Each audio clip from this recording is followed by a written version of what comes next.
You know, coming from the state of Washington, you guys wore the flannel very, very well in this movie. Nice Exactly. job. And I feel bad I didn't wear mine.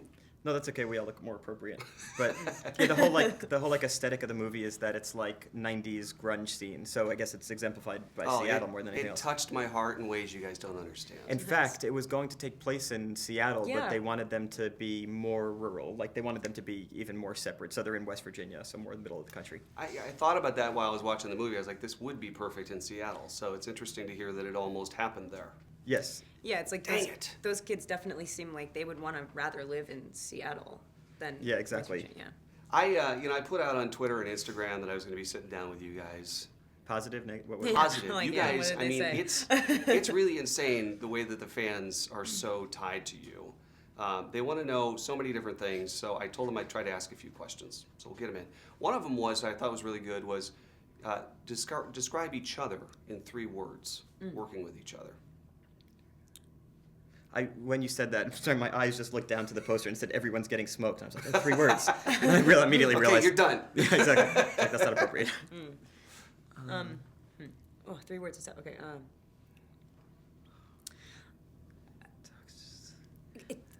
He's like intimidatingly intelligent. Ooh. Yeah, you too. So that's 2. Okay, you guys each get one more.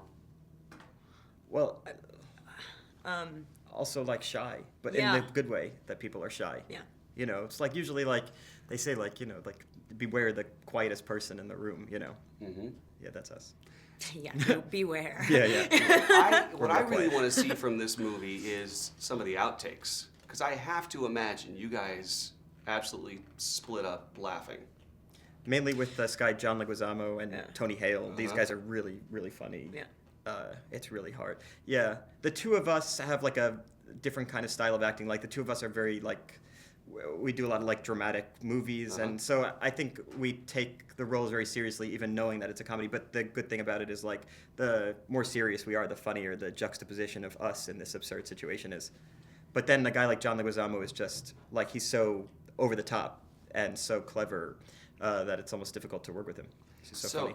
Another big question, because this is a love story, but then it's also very action. It's a little bit comedy, but on the action, did you guys do any of your own stunts, fighting? I mean, what'd you go through for that? We definitely learned that action movies typically hire big, huge, surly dudes for a reason, because they hurt and they're scary. They like genuinely, if you're committed to it and you're making it look good and real, then like you kind of have to take a few hits. He did so much. I was constantly worried about him and saying like, you take that one handcuff off his wrist. It's not his, like. Yeah. They were like, I mean, you know, like. It's painful. Like I usually have to sit down after I walk up a flight of stairs, you know, just take a rest.